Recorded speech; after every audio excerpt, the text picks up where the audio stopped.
Hello tout le monde, j'espère que vous allez bien. Je vous fais une vidéo aujourd'hui, donc suite au sondage que j'ai posté sur mon compte Instagram vendredi. J'avais posté un sondage avec plusieurs thèmes, donc c'était des thèmes qui me tenaient à cœur et puis surtout je voulais savoir si ça vous intéressait de pouvoir échanger avec moi là-dessus. Donc le thème qui en est ressorti, c'était le thème de savoir comment pouvoir gérer le stress et les angoisses des personnes qui gardent en fait nos enfants d'été 1. Donc j'étais bien contente que ce soit ce thème-là qui ressorte parce que c'est vrai que au vu des dernières situations, donc je pense que vous avez pu voir sur mon Insta de ces derniers temps avec les glycémies de Roxane qui étaient plutôt catastrophiques. J'ai dû, surtout moi, mais aussi mon mari, donc gérer au mieux justement ces situations-là quand Roxane n'était pas avec moi. Je vous expliquerai après, mais du coup Roxane est gardée par quatre personnes différentes. Donc du coup, c'était quatre personnes à devoir... Enfin, j'ai essayé en tout cas de les rassurer comme je pouvais. Donc voilà, on va aborder ce thème-là aujourd'hui. J'ai décidé d'aborder ce thème-là en vidéo. Pour une fois, c'est la première fois, donc j'espère que ça va aller, que je ne vais pas trop bafouiller. Je me suis mise quand même des petites notes juste à côté pour être sûre que je puisse vous dire tout ce que j'ai envie de vous dire. Et puis donc voilà, donc après à la fin je vous laisserai sans autre me laisser des commentaires, savoir si ça vous a plu, si voir si c'était pas trop, s'il n'y avait pas trop d'infos, s'il n'y en avait pas assez, si j'étais claire, tout ça, ça sera à la fin. Donc moi j'avais envie en fait de commencer par vous expliquer un petit peu pourquoi j'ai décidé enfin pourquoi ce thème-là en fait. Donc la première chose c'est parce que ben voilà moi je travaille donc à 80%, donc je travaille 4 jours par semaine. Et puis du coup Roxane est gardée donc 4 jours par semaine par 4 moyens de garde différents. Donc les lundis elle est gardée donc par une maman de jour. Les mardis, elle est gardée par ma maman. Les mercredis, elle va en crèche, donc en garderie. Et les jeudis, elle est gardée par ma belle-mère. Et puis les vendredis, c'est mon jour de congé, donc du coup, elle est avec moi. Donc, vous voyez que ben, elle est au final, sur une semaine, pas souvent gardée par moi et mon mari. Donc ça, c'est déjà la première raison pour laquelle j'avais envie d'aborder le thème justement de comment essayer de gérer au mieux les angoisses des personnes qui gardent nos enfants qui sont diabétiques. La deuxième chose, c'est aussi ben, voilà, comment réussir à lâcher prise quand c'est pas nous qui sommes avec nos enfants, tout en restant joignable à 100%, parce qu'on sait bien, voilà, comme je pense tous les parents d'enfants diabétiques, que ben, si on a décidé de faire garder nos enfants, ou que c'est pas forcément un choix, parce qu'ils doivent bien aller à l'école, pour l'instant c'est pas le cas de Roxane, mais quand ils doivent aller à l'école, etc., ben, on doit quand même toujours rester joignable. Parce que bah, forcément avec le diabète, il y a toujours et il y aura toujours des situations qui sont un peu exceptionnelles ou des situations qu'on ne peut pas forcément gérer, où la glycémie elle va pas comme on a envie qu'elle aille. Et que du coup, ben voilà, lâcher prise en se disant bah, il n'est pas avec moi, mais au final je dois quand même être joignable au cas où il se passe quoi que ce soit. Donc c'était aussi pour ça que j'avais envie d'aborder ce thème-là. Sinon, bah voilà, comment aussi réussir à bien communiquer avec les personnes qui gardent nos enfants quand ben, les protocoles changent. Parce que ben voilà, moi, pour ma part en tout cas, puis pour la part de beaucoup de parents qui me suivent, je le sais parce qu'on échange là-dessus, puis je le vois aussi sur les différents posts, sur les différentes pages Insta. Je vois que ben voilà, nos enfants sont petits, donc les protocoles ils changent et puis ils vont encore beaucoup changer. Donc comment réussir à bien communiquer avec les personnes qui gardent nos enfants sur ces protocoles qui changent, parce que nos enfants grandissent, mais aussi parce que ben, par exemple il y a un jour ça fonctionnait, puis ben, le jour d'après ça fonctionne plus, puis on s'est rendu compte à bout d'une semaine que ça fonctionne toujours pas, donc du coup il faut changer quelque chose.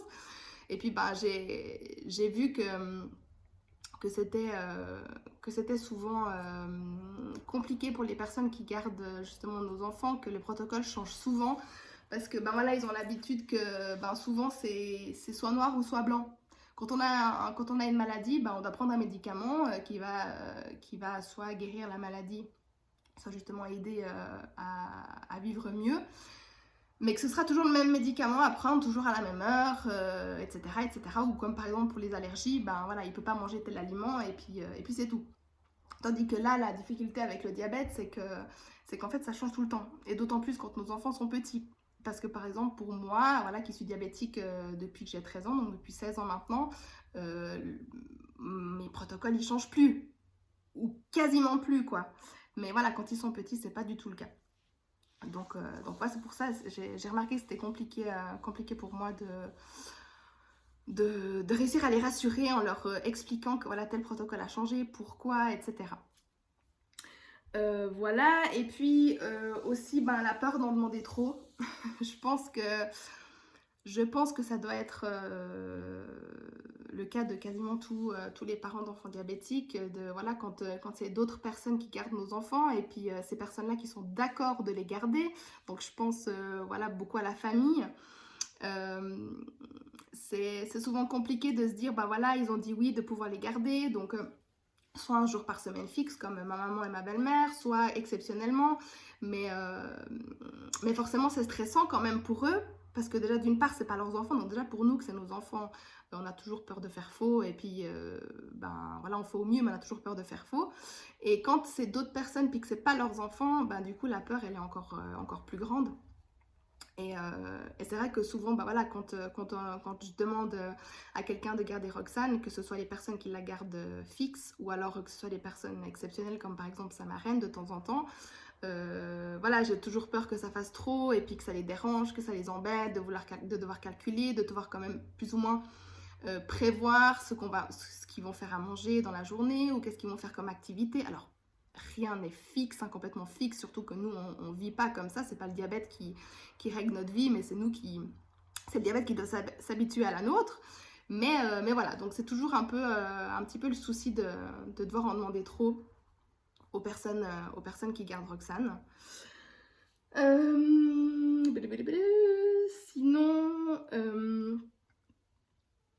oui, voilà, je me pose aussi la question de savoir en fin de compte si j'ai fait le bon choix de continuer à travailler. Donc, je me pose cette question. En même temps, j'ai pas tellement à me la poser parce que c'est pas réellement un choix réellement.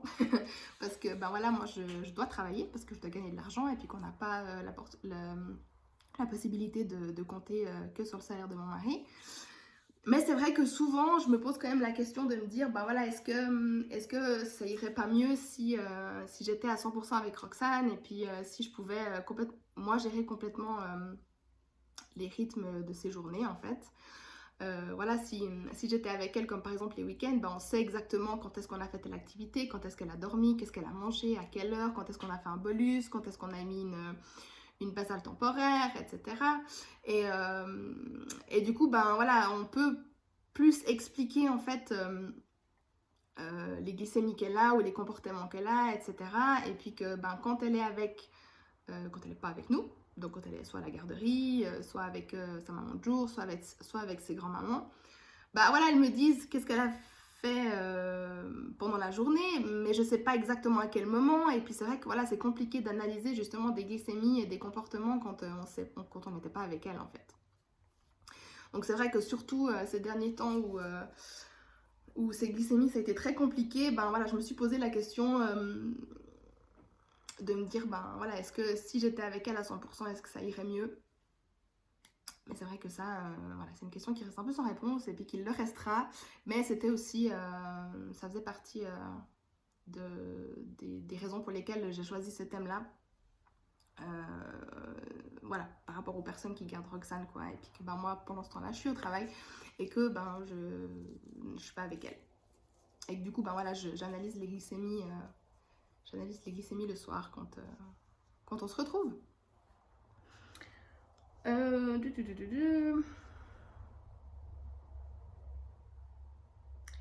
que j'ai dit encore? Je crois que c'était la dernière chose. Ah oui, il y avait encore une chose. C'est vrai que ça m'a dernièrement en fait fait tilt parce que c'est vrai qu'en ce moment, Roxane, elle parle beaucoup. Elle parle beaucoup, elle commence à beaucoup discuter et puis elle commence à beaucoup à percevoir un petit peu ce qu'on ressent, ben voilà, quand on est fâché avec elle ou elle nous dit qu'elle nous aime beaucoup. Elle le verbalise. Et puis c'est vrai qu'en réfléchissant un petit peu sur le thème, je me suis demandé si Roxane justement, elle, elle perçoit quand les personnes qui la gardent sont stressées ou angoissées, ou par exemple, je prends l'exemple de la garderie où c'est vrai que c'est l'endroit où je sens que c'est le plus compliqué pour elle de gérer, et ce qui est complètement compréhensible parce que voilà, Roxane, elle n'est pas seule à la garderie. Donc elles ont fait le choix, donc elles ont accepté que Roxane puisse continuer à fréquenter la crèche, mais c'est vrai qu'elles sont souvent vite stressées par des situations, donc quand il y a des hippos, ou quand il y a des grands hyper, ou quand une hypo elle remonte pas, ou alors quand Roxane ne peut pas suivre une activité parce qu'à ce moment-là, par exemple, il décide de sortir et puis elle est en hypo, donc elle doit attendre un petit moment avant de pouvoir courir, etc. Et puis du coup, je me suis demandé si Roxane, justement, elle perçoit ces moments-là où les gens ils peuvent pas faire ce qu'ils veulent parce qu'elle est en hypo, ou parce qu'elle est en hyper, ou parce qu'elles doivent justement réadapter le repas parce qu'à ce moment-là, elle est en hypo, donc du coup, elle doit commencer à manger plus tôt, ou alors, voilà. Vous connaissez un petit peu toutes les situations qui peuvent engendrer un petit peu de stress chez nous. Et du coup, je me suis demandé si Roxane, elle percevait ces moments d'angoisse chez les personnes qui la gardent. Et, et c'est vrai, que j'aimerais qu'elle puisse en fait en parler, et puis que les gens, justement, quand ils vivent cette situation-là où justement ils sont stressés, ou par exemple ils allaient lui donner le goûter, puis que je sais pas, il y a son cathéter qui s'arrache, ou que voilà, peu importe la situation, qu'ils puissent lui dire pourquoi, parce que c'est vrai que Roxane, elle comprend énormément tout ce qu'on lui dit, et puis elle pose les questions, elle demande pourquoi je peux pas manger maintenant, ou bien j'aimerais manger, et puis nous on lui explique, on dit voilà, t'es en hyperglycémie, donc tu peux pas manger tout de suite, ou alors ça fait 1 heure que t'as mangé, donc il faut attendre un petit peu avant que tu remanges. Bien que alors après, ça c'est aussi différent, parce que voilà, les personnes qui la gardent, c'est très protocolaire. Donc c'est vrai qu'il faut suivre le protocole, parce que même si la maladie, le diabète, c'est un petit peu... c'est pas du tout noir ou blanc, hein, comme je disais tout à l'heure, c'est un petit peu à la situation. Et puis qu'il y a des fois où on va faire comme ça, que ça va très bien fonctionner, puis que d'autres fois on va faire comme la même chose et que ça va pas fonctionner. Donc les personnes qui la gardent, c'est très... on essaie d'être le plus protocolaire possible pour que ce soit le plus clair possible pour elles. Et puis des fois, c'est vrai que Roxane, ça la chamboule un petit peu, parce que nous, on n'est pas du tout comme ça. Surtout moi qui suis diabétique depuis maintenant 16 ans. Mais il y a plein de fois où forcément j'ai mangé à moins de 2 heures d'intervalle d'un autre repas, et puis que ça s'est très bien passé, et que même si ça se passait moins bien, c'est exceptionnel, et puis que c'est pas grave. Donc voilà, nous on assume ça, mais on peut pas demander aux personnes qui la gardent de se la jouer comme ça, parce que clairement ça irait pas. Après, c'est pas le cas pour tous les parents d'enfants diabétiques, et puis pour tous les diabétiques non plus. Donc ça c'est vraiment à chacun fait à sa sauce. Chacun prend ses propres décisions. Donc voilà, c'était en fait tous les thèmes pour lesquels j'avais envie d'aborder ce sujet avec vous. Donc je crois que j'en ai fait un petit peu le tour. Donc voilà, la raison, vraiment la grosse raison pour laquelle déjà j'ai décidé de faire un sondage, et puis d'aborder des thèmes avec vous, c'est parce que vous avez vu, si vous avez suivi mon compte Instagram, que ces derniers temps c'était vraiment ultra compliqué avec les glycémies de Roxane.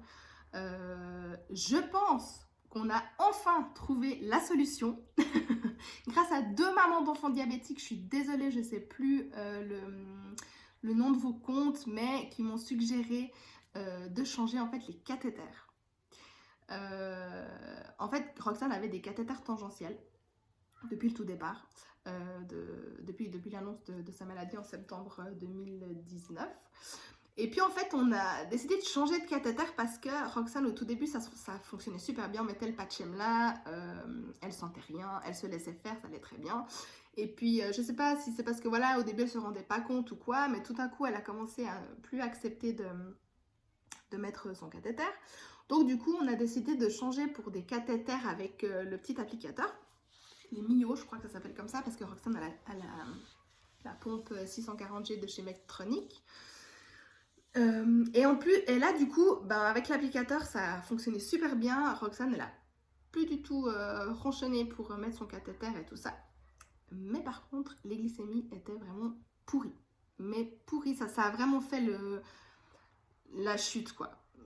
Voilà, Roxane, elle a 3 ans jeudi, et du coup, elle a pas du tout des glycémies stables, hein, mais qui restaient quand même, qui restait plus ou moins normal, quoi, qu'on arrivait à gérer. Et là, c'est devenu complètement ingérable, c'était anarchique, on comprenait pas ce qui se passait, peu importe ce qu'on injectait, peu importe ce qu'elle mangeait, on changeait le cathéter, on changeait l'endroit de pose, on changeait de capteur, on faisait des capillaires, enfin, vous connaissez toutes les solutions qu'on peut essayer de trouver quand les glycémies en vont pas comme on veut, et puis en fait, il n'y a rien qui faisait.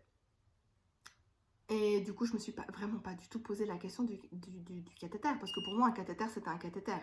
Peu importe comment il se présentait, il devait injecter de l'insuline, et puis s'il n'injectait pas de l'insuline, c'est que le cathéter était coudé, ou alors qu'il y avait un problème avec la pompe, mais que pour moi, un cathéter, c'était un cathéter, quoi, que ça devait fonctionner dans tous les cas, quoi. Et puis en fait, il s'est avéré que non. Qu'il y a des cathéters qui fonctionnent pour certains, et puis il y en a d'autres qui ne fonctionnent pas. Et que pour Roxane, je crois en tout cas, là ça fait une semaine qu'on a changé, donc... non, ça fait un petit peu moins d'une semaine.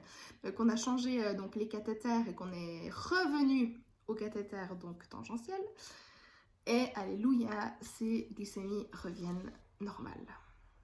Donc, on croise les doigts pour que ça continue comme ça. Et c'est d'ailleurs, c'est justement pour ça, vu ces 2 mois de galère, de grosses galères, à ne plus dormir la nuit parce qu'elle faisait des hypos, ou à ne plus dormir la nuit parce qu'elle faisait des hyper, et du coup elle se réveillait parce que donc elle est propre la journée, mais elle a encore une couche la nuit, puis du coup elle se réveillait tellement sa couche était pleine de pipi, ou parce qu'elle avait soif. Enfin voilà, c'était vraiment un enfer. Et encore pire justement avec les personnes qui gardaient Roxane, parce que du coup il n'y avait plus aucune règle, plus aucun protocole, plus rien qui jouait en fait. Voilà, pour vous dire, je recevais des 2, 3, 4, 5, 6 téléphones par jour alors que j'étais moi-même au travail, des personnes qui gardaient Roxane parce qu'elle faisait des hypos, parce que les hypos remontaient pas, ou alors au contraire parce qu'elle faisait des hyper et que du coup, malgré les corrections, les hyper redescendaient pas. Enfin voilà, c'était vraiment un enfer. Et du coup j'avais besoin d'en parler. Et j'en ai d'ailleurs pas mal parlé sur mon compte, je pense que vous avez pu voir. Et du coup, voilà, je trouvais... j'ai eu beaucoup de réponses de votre part, vraiment énormément de réponses, et même d'autres questions, et juste simplement d'échanges ou de soutien de votre part. Et je trouve... je suis de plus en plus contente d'avoir ouvert ma page Instagram pour ça, parce que c'est vraiment une super communauté. Et puis voilà, je me suis rendu compte qu'on pouvait échanger sur tout, et c'est pour ça que ça m'a justement donné envie de... Je me suis dit, allez, je mets 3 thèmes qui me tiennent à cœur, des choses des choses sur lesquelles j'avais envie d'échanger, et puis du coup c'est ressorti ce thème là, et puis c'est ce qui nous touchait en fait en ce moment le plus, justement, de pouvoir essayer de rassurer les personnes qui gardent Roxane au mieux. Et puis voilà, la dernière chose, donc j'ai essayé un petit peu de vous sortir enfin, la dernière chose, j'ai déjà plein de choses, mais le dernier point que je voulais que je voulais partager avec vous, c'est que j'ai essayé en fait de vous mettre un petit peu des solutions que j'ai essayé de trouver pour pouvoir essayer de rassurer justement les personnes qui gardent Roxane quand elles sont angoissées ou stressées par les situations liées au diabète de Roxane. Donc voilà, ce que j'ai fait, c'est que déjà dès le départ, moi j'ai fait un petit classeur en fait. Pour chaque personne qui garde Roxane, j'ai fait un classeur avec donc les protocoles, donc son schéma, le schéma d'insuline, donc avec le schéma de base, mais que ça ne touche pas, et puis les bolus pour chaque repas, donc petit déjeuner, collation du matin, le midi, collation de l'après-midi et le souper. Et puis elle a aussi dans ce classeur là, elle a aussi les protocoles en cas d'hypoglycémie, elle a aussi les protocoles en cas d'hyperglycémie. À l'intérieur ils ont aussi donc les numéros, donc mon numéro privé, le numéro privé de mon mari. Ils ont aussi le numéro d'urgence des diabétos, parce que nous ici en Suisse on a un numéro d'urgence donc un numéro de téléphone portable qu'on peut appeler vraiment H24 quand on a peu importe la question, même si c'est une simple question où on n'arrive pas à calculer tel aliment, etc. On peut les appeler, ils sont vraiment super. Donc dans ce classeur-là, ils ont tout ça. En plus, donc nous, en fait, quand on est sorti de l'hôpital, quand son diabète a été déclaré, en fait, c'est mon mari qui a eu l'idée en fait d'acheter un iTouch. En fait, l'iTouch, c'est comme un iPhone, mais en fait, c'est donc un lecteur MP3 en fait. À la base, c'est un lecteur MP3, mais à l'intérieur, vous avez donc toutes les applications que vous pouvez avoir sur un iPhone. Et puis, en fait, à l'intérieur, donc on en a acheté un pour Roxane, enfin pas pour elle, concrètement pas pour qu'elle puisse l'utiliser, hein, mais pour que les personnes puissent en fait à l'intérieur trouver aussi toutes les infos. Donc à l'intérieur, il y a aussi son schéma, il y a aussi les protocoles, il y a aussi donc une application pour faire la règle de 3 pour calculer donc combien il y a de glucides dans les aliments. Il y a aussi un tableau Excel où à l'intérieur, il y a tout son schéma qui est déjà fait et on n'a plus qu'à entrer du coup à l'intérieur à chaque repas les glucides qu'elle a pour son repas et sa glycémie, et ça nous fait du coup le calcul pour chaque repas, donc pour la collation du matin, pour le dîner, pour la collation de l'après-midi, etc. Dans l'iTouch, elle a aussi donc toutes les applications donc GluciCheck, toutes les applications qui peuvent aider pour calculer les glucides dans les aliments. Et du coup, cet iTouch, il est vraiment super parce qu'il la suit en fait partout. Elle a une petite trousse dans son sac à dos où à l'intérieur, elle a toutes ses affaires pour pouvoir lui faire des capillaires avec un cathéter de rechange. Et puis, elle a cet iTouch à l'intérieur et qui la suit vraiment partout. Donc, ça, c'est vraiment un plus pour rassurer les personnes qui gardent Roxane parce qu'elles savent que dans cet iTouch, tout est mis à jour. À chaque fois qu'elle a des changements de protocole dans son schéma, tout est mis à jour. Donc voilà, le petit classeur et puis l'iTouch que j'ai donné à toutes les personnes qui gardent Roxane. Aussi, ben voilà, le fait d'être toujours joignable. Donc c'est vrai que ça peut être fatigant parce que voilà, quand on n'est pas dans 90% des cas, quand je suis pas avec Roxane, c'est que je suis au travail. Et moi, je travaille en crèche. Donc autant vous dire que je suis bien occupée quand je suis au boulot. Mais c'est vrai que voilà, j'ai prévenu ma direction et mes collègues que je dois être 100% joignable. Voilà, du moment où Roxane n'est pas avec moi, je dois être joignable pour pouvoir répondre aux questions des personnes qui la gardent. Et puis que ce soit quelque chose de pas grave, que ce soit quelque chose d'urgent, que voilà, peu importe, je dois être joignable. Donc voilà, c'est un petit peu les deux côtés, c'est un petit peu ces deux côtés parce que c'est vrai que voilà, quand on nous appelle et puis on nous dit voilà, Roxane, ça fait 2 fois qu'elle est en hypo, j'arrive pas à remonter, etc. Et puis du coup, c'est angoissant parce qu'en plus, je travaille assez loin. Donc du coup, je peux pas être physiquement là pour les aider, mais par contre, voilà, j'essaie de faire au mieux, je fais les calculs pour eux, etc. Enfin voilà, autant moi que mon mari, on est 100% joignable et ça, je pense que ça rassure les personnes qui la gardent.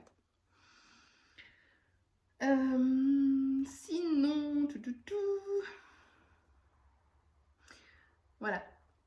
Et puis sinon aussi, je m'étais mis que voilà, j'ai passé beaucoup de temps quand Roxane est tombée malade, et puis encore maintenant d'ailleurs, quand il y a des changements de protocole, j'ai passé beaucoup de temps à expliquer aux personnes qui gardent Roxane toutes les situations.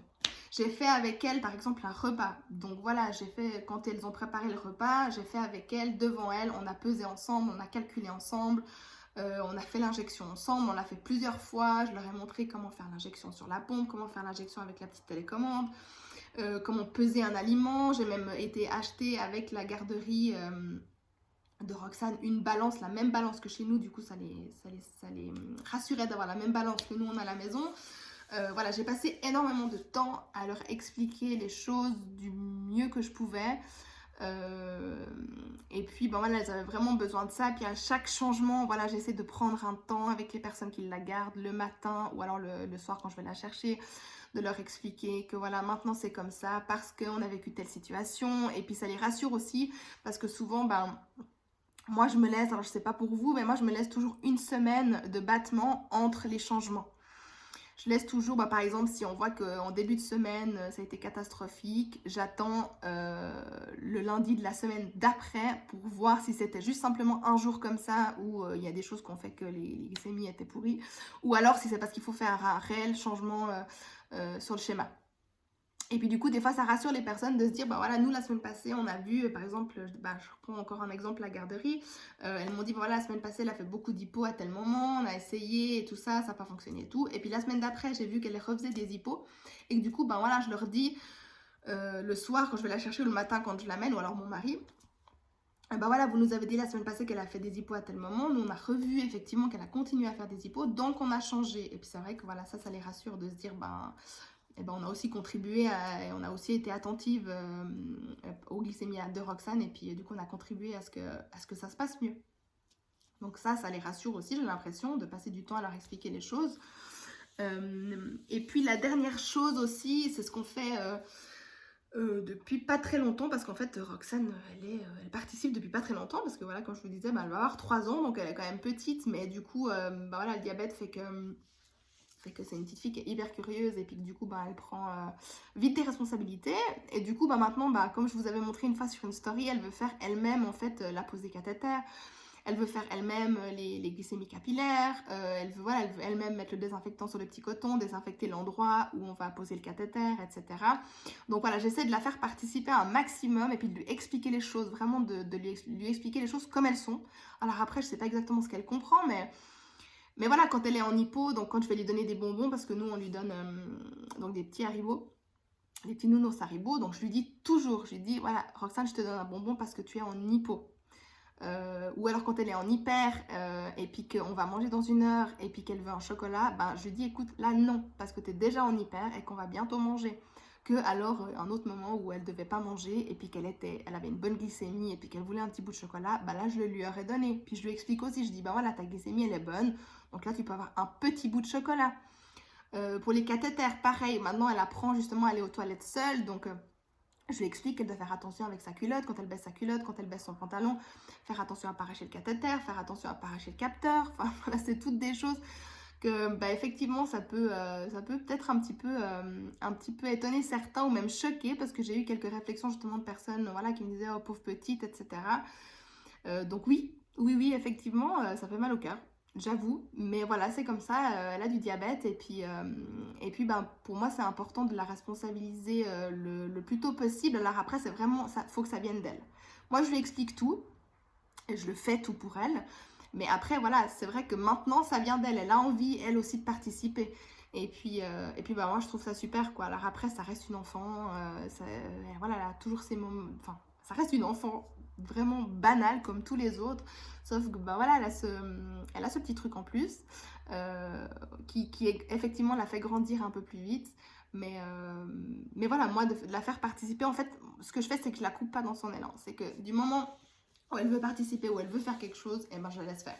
Je l'accompagne et je la laisse faire, et puis du coup, ben, c'est vrai que pour rassurer, ça rassure en fait aussi les personnes qui la gardent, parce que ben, elle se rend compte que c'est sa maladie, et puis du coup, ben voilà, maintenant elle commence à dire quand elle est en hypo, elle dit qu'elle se sent pas bien, etc. Et puis ça, c'est aussi rassurant pour les personnes qui la gardent, parce qu'ils peuvent lui faire confiance, et puis elle peut aussi, elle, communiquer sur comment elle se sent. Et puis, bah, des fois, elle donne même des conseils. Voilà, il faut me faire sur ce doigt, il faut faire comme ci, il faut d'abord mettre ça, il faut d'abord laver les mains, etc. Et puis, du coup, ben, ouais, j'ai l'impression que c'est rassurant pour les personnes qui la gardent. Après, peut-être, je me trompe, mais j'ai cette impression-là. Donc, voilà, je vous ai donné un petit peu... donc, j'ai commencé par vous expliquer un petit peu pourquoi j'ai choisi ce thème-là.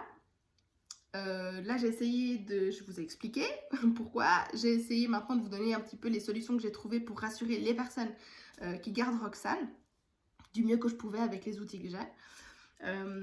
Et puis, ben, pour finir, du coup, ben, je voulais vous remercier vraiment énormément du fond du cœur pour tous les messages que je reçois vraiment au quotidien.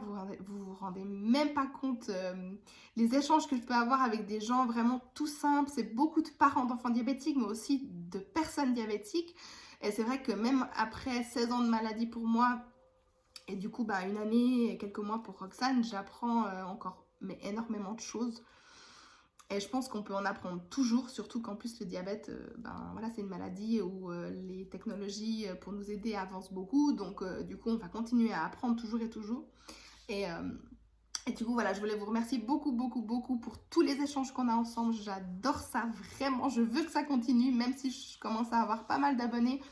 Je veux que ces échanges continuent. Aussi, merci beaucoup pour votre soutien parce qu'un simple petit cœur envoyé quand, voilà, quand les glycémies de Roxane ne vont pas bien, ça me fait vraiment super plaisir.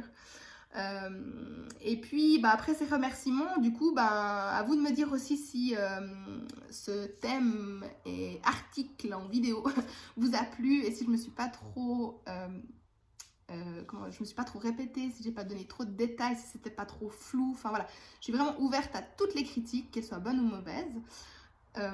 Et puis voilà. Donc je vous dis à bientôt et puis j'espère qu'on pourra encore échanger sur plein de sujets, que ce soit diabète ou autre d'ailleurs. Et je vous fais des gros bisous. Bye bye!